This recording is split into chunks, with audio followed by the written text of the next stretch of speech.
প্রিয় দেশবাসী, আসসালামু আলাইকুম রহমতুল্লাহ। আজকে আন্তর্জাতিক মানবাধিকার দিবস। এই দিবস উপলক্ষে আমি মোহাম্মদ শামসুদ্দিন পারভেজ বাংলাদেশ কল্যাণ পার্টির পক্ষ থেকে দেশবাসীকে আন্তরিক মোবারকবাদ ও শুভেচ্ছা জানাচ্ছি। প্রিয় ভাইরাম, বাংলাদেশে আজ একটি সমতল ভূমি ছিল, সেখান থেকে আমরা একটা সমতল ভূমিতে এসেছি। সেই সমতল ভূমিতে আমরা এসে যেই সমতার ভিত্তিতে রাষ্ট্র পরিচালনার জন্য গত ৩৬শে জুলাই যে স্বাধীনতা অর্জন করেছি, সেই স্বাধীনতাকে আমরা ভুলণ্ঠিত হতে দিব না, তাকে আমরা রক্ষা করব। সারা বিশ্বে আজকে যে মানবাধিকার লঙ্ঘিত হচ্ছে, ফিলিস্তিনি মানবাধিকার লঙ্ঘিত হচ্ছে, উইগরের মানবাধিকার লঙ্ঘিত হচ্ছে, মানবাধিকার লঙ্ঘিত হচ্ছে আমার সিরিয়ায়, বসনিয়ায়, হার্জেগোভিনায়। প্রিয় ভাইরা, আমরা কাশ্মীরে মানবাধিকার লঙ্ঘিত হতে দেখেছি। আমরা দেখছি আমার পার্শ্ববর্তী রাষ্ট্র ভারত আমাদের উপর কিভাবে মানবাধিকার লঙ্ঘনের এক নীল নকশা নিয়ে আসতেছে। আমরা তার বিরুদ্ধে সোচ্চার এবং প্রতিবাদ জানাই। আমরা ভারতকে জানিয়ে দিতে চাই, বাংলাদেশ একটি স্বাধীন সার্বভৌম রাষ্ট্র। ৩০ লক্ষ শহীদের বিনিময়ে, ৩ লক্ষ মা বোনের ইজ্জতের বিনিময়ে এই রাষ্ট্র স্বাধীন হয়েছে। কিন্তু আপনাদের ষড়যন্ত্রের কারণে আমরা দীর্ঘদিন এই স্বাধীনতার প্রায় ৫৩ বছর পরেও স্বাধীনতার স্বাদ ভোগ করতে পারিনি।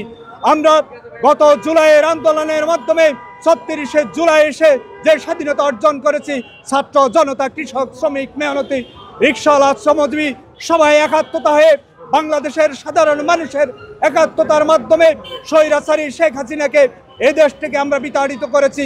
আপনি সেই মানবাধিকার লঙ্ঘনকারী একজন স্বৈরাচারীকে আশ্রয় দিয়েছেন। আপনি আজকে সারা বাংলাদেশে বিশ্বের মধ্যে একটা বড় স্বৈরাচার রাষ্ট্র হিসাবে প্রতিষ্ঠিত হয়েছেন। আপনার গণমাধ্যম আজকে বাংলাদেশের গণতন্ত্রকে হরণ করার জন্য যেভাবে উঠে পড়ে লেগেছে, আমরা তার তীব্র প্রতিবাদ জানাই। আমরা জানাচ্ছি, আমাদেরকে আপনার রক্তচক্ষু দেখিয়ে কোনো লাভ নাই। বাংলাদেশের প্রতিটি মানুষ এখন জীবন দিতে শিখেছে, জীবন দিবে, জীবন দিয়ে দেশের স্বাধীনতা রক্ষা করবে। আর একটি প্রাণীও যদি বাংলাদেশের মারা যায়, আপনি কিছুদিন আগেও বাংলাদেশের বর্ডারে আমাদের ভাইদেরকে হত্যা করেছেন, আমরা এই হত্যার প্রতিবাদ জানাই। আর একটি ভাইয়ের যদি লাশ পড়ে, বাংলাদেশের সাধারণ জনতা ভারতের বিরুদ্ধে লং মার্চ করবে।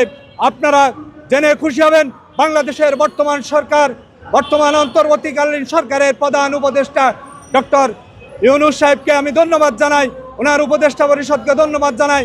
ওনারা পদক্ষেপ নিয়েছেন ভারতের সমস্ত মিডিয়ার যে সকল অপপ্রচার, তার বিরুদ্ধে ওনারা সোচ্চার থাকবেন এবং এগুলা যাতে বন্ধ হয় তার ব্যবস্থা করবেন।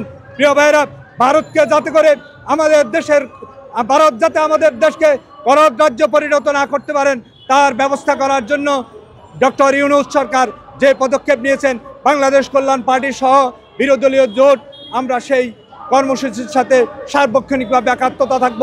এই সরকারকে আমরা সার্বক্ষণিক সহযোগিতা করব, যাতে বাংলাদেশের স্বাধীনতা সার্বভৌমত্ব রক্ষা হয়, বাংলাদেশের মানবাধিকার লঙ্ঘিত হবে না, বাংলাদেশ স্বাধীন সার্বভৌম রাষ্ট্র হিসাবে বিশ্বের মানচিত্রে উঁচু হয়ে দাঁড়াবে এবং ভবিষ্যতে এমন একটি বাংলাদেশ আমরা গঠন করতে চাই যে বাংলাদেশে কোনো বৈষম্যের ঠাঁই থাকবে না, যে বাংলাদেশে হিন্দু, মুসলিম, খ্রিস্টান বলে কোনো শব্দ থাকবে না।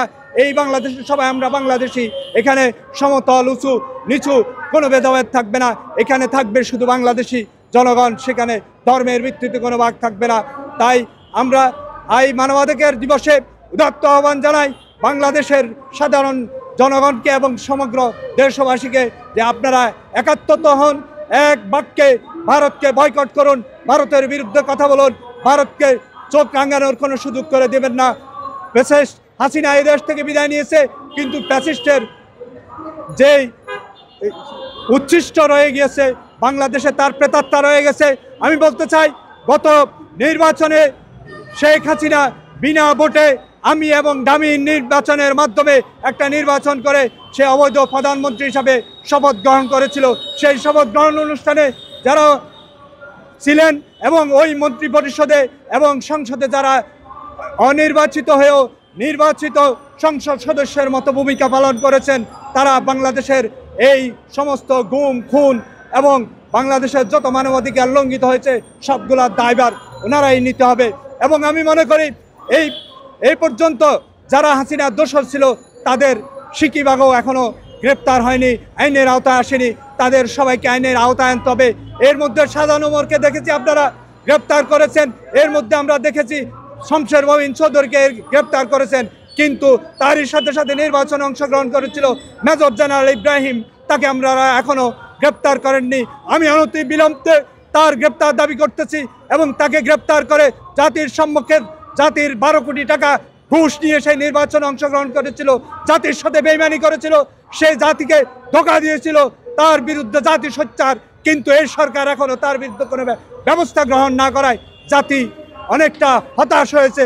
আমি আশা করব তার গ্রেপ্তারের মাধ্যমে এবং তাকে যারা নির্বাচনে নেওয়ার জন্য সহযোগিতা করেছিল তাদের বিচারের মাধ্যমে জাতিকে আশ্বস্ত করবেন যে এদেশে কোনো স্বৈরাচারের ঠাঁই নাই, এদেশে কোনো মানবাধিকার লঙ্ঘনকারীর ঠাঁই নাই, এদেশে হাসিনার দোসরদের কোনো ঠাঁই নাই।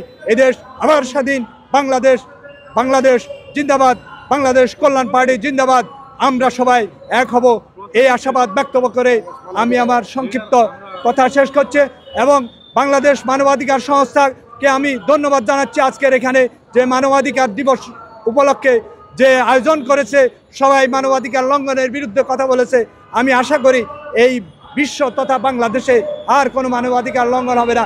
ভারতকে হুঁশিয়ার করে দিতে চাই, আপনি আর মানবাধিকার লঙ্ঘন করার চেষ্টা করবেন না, বাংলাদেশকে নিয়ে হেন খেলা খেলবেন না, বাংলাদেশকে নিয়ে কোনো চিন্তা করবেন না।